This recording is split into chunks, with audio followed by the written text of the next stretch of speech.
이런 마음이 있거든요. 그러면은 과연 예. 나도 무시로 뭐 이렇게 아들 여자친구 이렇게 관심 갖는 거 이런 것도 야 이것도 문제가 있구나 생각하는데 그러면 좋은 부분은 도대체 어떻게 해야지 좋은 부모인가? 이 질문은 간단한데 매우 어려운 질문 같기도 하고 김봉국 훈장님께서 먼저 좀 말씀을 해주신다면 저는 가장 기본적인 생활 속에서 그 답을 좀 찾았으면 좋겠다 싶어요. 네. 우리 가정교육이 참 중요한데 교육이라는 것은 가르칠 교자에 기를 육자거든요. 그럼 뭐냐면 가르치면서 길러라 부모가. 네. 그래서 저는 삼정교육을 시키는 삼정교육. 그게 뭡니까? 정지, 정심, 정신이라는 거. 그거는 발을정자 지식이라고 할 때 진짜인데 예. 이건 뭐냐면 뭘 보여주고 뭘 들려줄 것인가. 그러니까 보고 듣는 것이 곧 지식이 되죠. 그래서 올바른 말을 해주고 올바른 행동을 보여주고 또 그렇게 지도하는 거. 그러니 정지가 정지. 그럼 정심이라는 것은 뭐냐면 마음을 바르게 하는 어떤 치심 공부죠. 바른 마음. 내 마음을 절제한다든지 화가 난다고 막 이렇게 해서도 안 예를 들면 그 다음에는 정신교육이다. 그러니까 몸을 바르게 한다라는 교육인데 그건 뭐냐 머리털부터 발끝까지 다 내 몸이거든요. 그런데 보면 그냥 머리 채우기 뭐 지식 소위 말하는 이거 성적 위주로 많이 교육을 하죠. 그게 최고의 가치라고 생각을 하고요. 그런데 손교육 잘 안 시키고 발교육 잘 안 시키고 입교육 잘 안 시키고 듣는 태도 교육도 잘 안 시키고 그러니까 이런 행동들이 보니까 제가 보면 많이 부족해요. 네, 네. 그래서 이러한 근본적인 기본적인 것을 어떻게 해야 될 것인가에 대한 과정에서 이런 교육들을 좀 많이 보여주고 많이 좀 시키면 지속적으로 하면 참 좋겠다 싶습니다. 가장 기본에 충실하면서 지속적으로 조승현 교수님 이어서 말씀 주시죠. 예, 사실 이제 우리가 뭐 아이들을 너무 우리가 오냐오냐면서 키웠다 혼내야 된다 야단쳐야 된다 이런 얘기를 하는데 이 야단치는 방법이 굉장히 중요한 것 같아요. 근데 우리가 야단을 친다고 그러면 대체로 뭘 생각을 하냐면 소리 지르는 걸 생각을 하거든요. 야!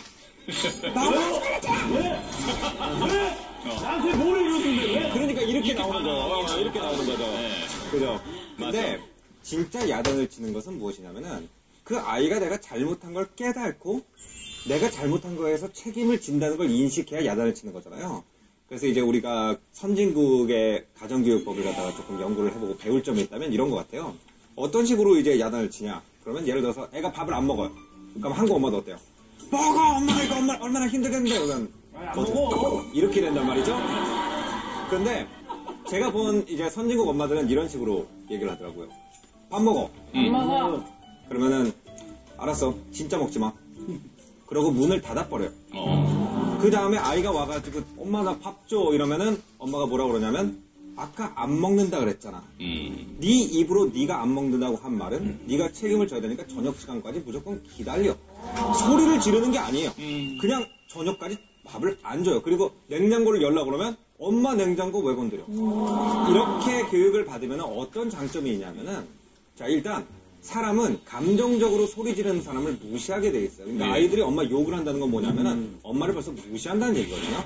사람이 옆에서 막 소리 지르고 막 감정적으로 막 그러고 우리도 그러죠. 야, 저 사람 진짜 정말 안 돼 먹었다 이렇게 생각을 하기 때문에 사실 엄마가 소리를 지를 때마다 엄마로서의 본인 이미지를 깎아먹고 있는 거예요. 그렇죠. 그렇기 때문에 소리를 지르는 대신에 엄마가 진짜 혼낸다고 한 거 이렇게 내가 엄마한테 무슨 말을 할 때 엄마가 나한테 책임을 지운다라는 이렇게 공경을 가지고 엄마를 대할 때 아이들이 욕도 그만할 것이고 말도 잘 듣지 않을까. 한종원 교수님.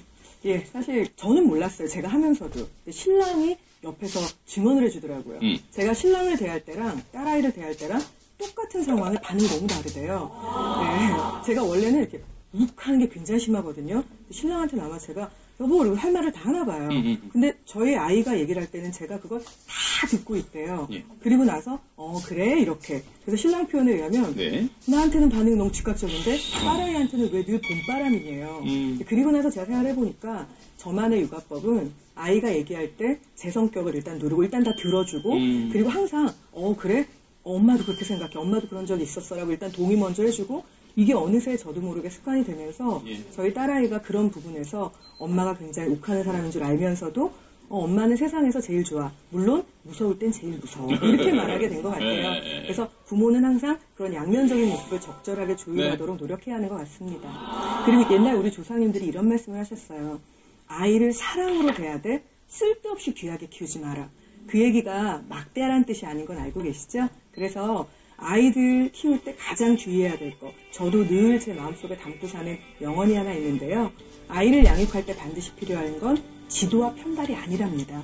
관찰이라고 해요. 그 아이가 뭘 좋아하고 뭘 원하고 어떻게 하고 있는지 인내심을 가지고 관찰하면 아이들의 행동이 보여지고 그 안에 원인도 찾을 수 있고, 그렇다면 내 아이가 최소한 나를 욕하는 사이트에 접속해서 나쁜 것들을 배우고 있을 때 그 전비료를 내줘가면서도 그걸 모르고 있는 그런 부모로는 살지 않을 수 있을 것 같습니다. 예, 대단히 고맙습니다. 자, 황금알 함께하고 계십니다. 계속해서 다음 고수의 비법을 공개합니다. 강남 유학은 옛말, 요즘은 제주도로 유학 간다? 인생 설계 전문가 민성원 고수.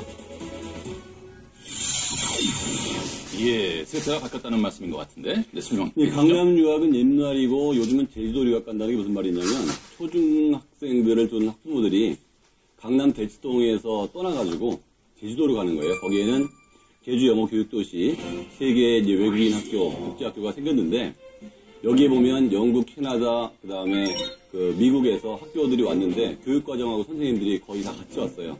그 다음에 90% 이상의 선생님들이 외국 사람이고 수업은 영어로 진행되고요. 거기에 골프, 테니스, 승마, 다양한 체육 활동, 음악 활동들이 같이 이루어짐으로 글로벌 리더를 키울 수 있다는 어떤 기대감이 강남에 돈 있는 사람들을 자극했고, 예. 그런 기대감이 유학을 가게 된 거죠. 제가 상담을 하던 엄마도 영어 유치원에 사립학교를 나왔는데 우리나라 그 공교육, 거기서 입시교육에 뭐 학원에 아주 그냥 골치 아플 거 생각하니까 차라리 제주도를 가자. 그래서 자기 직장 10년 다니는 거 때려치고 제주도로 가는 결정을 내렸습니다. 사람은 낳아서 서울로 보내고 말은 제주도로 보내라는 말이 있었는데 이제는 사람도 말도 전부 제주도로 보낸다. 이게 요새 공통입니다. 네, 전정 교수님. 네, 국제학교마다 조금 다를 수는 있지만 한 학기당 학비가 일단 4천만 원 이상입니다. 그러면 뭐 연학비 기본적으로 8천만 원 이상이 되는 거잖아요. 그러니까 뭐 일단 돈이 없으면 보내기 힘든 곳이라고 이제 생각할 수가 있겠는데요. 또 돈이 있다고 해도 그냥 뭐 막 들어갈 수 있는 게 아닙니다. 일단 뭐 말씀하신 대로 학교 수업도 이제 영어로 진행이 되지만 입학 테스트조차도 또 역시 영어로 진행이 되기 때문에 이 국제학교에 가기 위해서 뭐 학원을 다니거나 과외를 하거나 이런 경우도 대단히 많거든요. 더구나 이제 또 숙제를 봐주는 이른바 새끼과외까지 할 정도로 이제 열심히 공부를 시켜서 보내기도 하는데 그래도 들어가면 교육 환경도 좋고 대학 진학률도 높기 때문에 이렇게 많이 선호를 하고 있습니다. 실제로 이제 재벌집 그 자식들 같은 경우에는 왜 일반적인 초등학교가 아니라 거의 다 일단 사립초등학교로 보내고요. 그 이후에는 국제학교로 보내는 게 거의 필수더라고요. 그게 이제 그럴 수밖에 없는 게 만약에 이제 유학을 보내게 되면은 엄마가 따라가야 되는데 재벌 2세 남편을 이렇게 두고 갈 수가 없잖아요. 그러다 보니까 한국인이 있어야 되겠고, 그런데 유학과 같이 이제 글로벌한 인재를 만들 수 있는 방법으로 거의 다 국제학교로 보내시더라고요. 그래서 이제 그 이후의 교육들이 이제 이루어지도록 하는 그런 이제 경향들이 되게 많은 것을 봤습니다. 예. 네, 김 교수님. 그 외국인 학교하고 국제학교가 어느덧 명품 학교처럼 됐어요. 그래서 여기 편법으로 보내려다가 망신하고 심지어 범죄자가 되는 케이스들이 있는데 전 국민이 다 아는 유명 사례만 몇 개 들어보면요.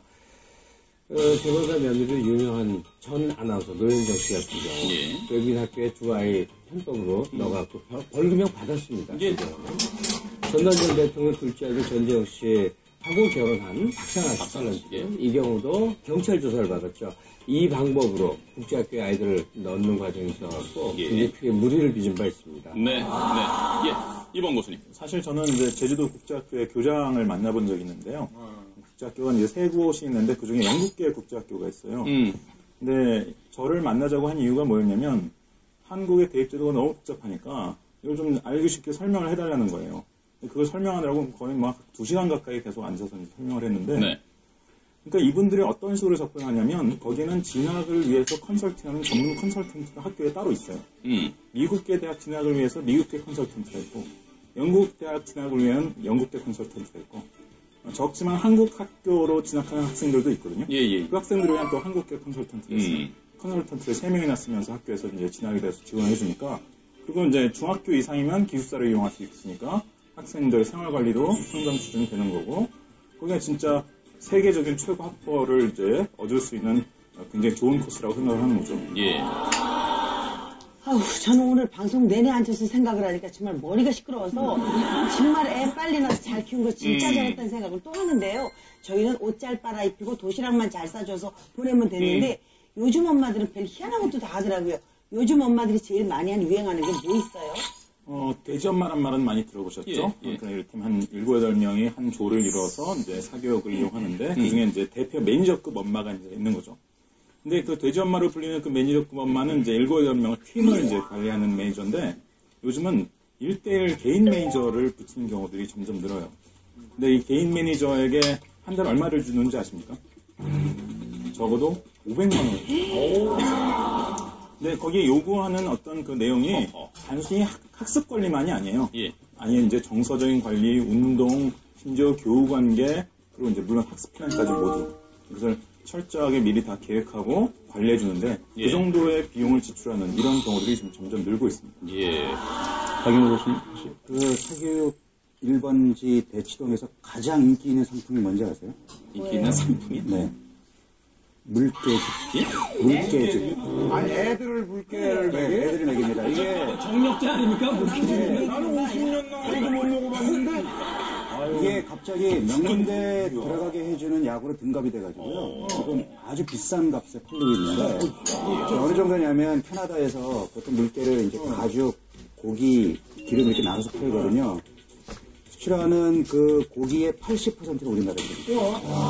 아니, 도대체 물개즙이 왜 머리를 좋게 해주나 저도 또 생각을 해봤는데, 일단은 그거를 만들어 파는 쪽의 주장을 보니까, 뭐 칼슘과 오메가3가 풍부해서 머리를 좋게 해준다라 그러는데, 물개보다는 오히려 정어리나 멸치나 이런 연어나 이런 데에 그 함량이 훨씬 더 많을 뿐더러 우리가 흔히 얘기할 때 오메가3를 고를 때 덩치 큰 생선이나 동물의 오메가3를 고르지 마라. 왜냐하면 바닷속의 오염물. 그런 이제 어떤 아주 극소수의 인원들이 하던 얘기인데 이제 강남 어머니들이 이거를 이제 따라하기 시작했어요. 어떻게 하는 거야? 그래가지고 이제 어떤 이제 인문학 교수님이라든지 이런 분들 한 명을 갖다 아주 고액을 주고 2달을 고용을 해서 아이들 한 10명 정도를 이렇게 데리고 그룹을 만들어가지고 유럽을 보내요. 근데 유럽에 가가지고 이제 그랜투어는 원래 이제 옛날 유적지를 보면서 감상도 하고 시도 좀 지어보고 그림도 그리고 이런 게 목적인데 그런 게 아니에요. 그러면 이분이 이제 투어 가이드처럼 남들이 못 들어가는 고성 같은 데 들어가가지고 나름 글로벌 스탠다드를 가르친다고 고급 음식 먹고 저 와인 교육 시킨다고 그래서 아직 미성년자인 아이들이 500만 원짜리 600만 원짜리 와인 마시고 그리고 건축물에 대해서 좀 이해도를 높인다고 그래서 옛날에 궁전 개종한 하룻밤에 60만 원, 70만 원 하는 호텔에서 자고 한 달 동안 그렇게 하고 들어와서 이 패키지가 5천만 원짜리였어요. 근데 이게 이제 너무 이상한 게 뭐냐면 프랑스랑 영국은 귀족이 없어요, 이제. 그렇기 때문에 아무도 거기서 그 13코스짜리 저녁을 갖다가 턱시도 입고 앉아가지고 포크랑 나이프로 이렇게 먹는 사람이 아무도 없단 말이에요, 그냥. 다 돌아다녔어요, 그런 분들은. 근데 이것을 가지고 많은 한국 어머니들이 국제 교양이다. 아니면 나중에 글로벌 상위층이 되면은 이런 게 필요할 것이다 라고 착각을 하고 계신다는 거죠.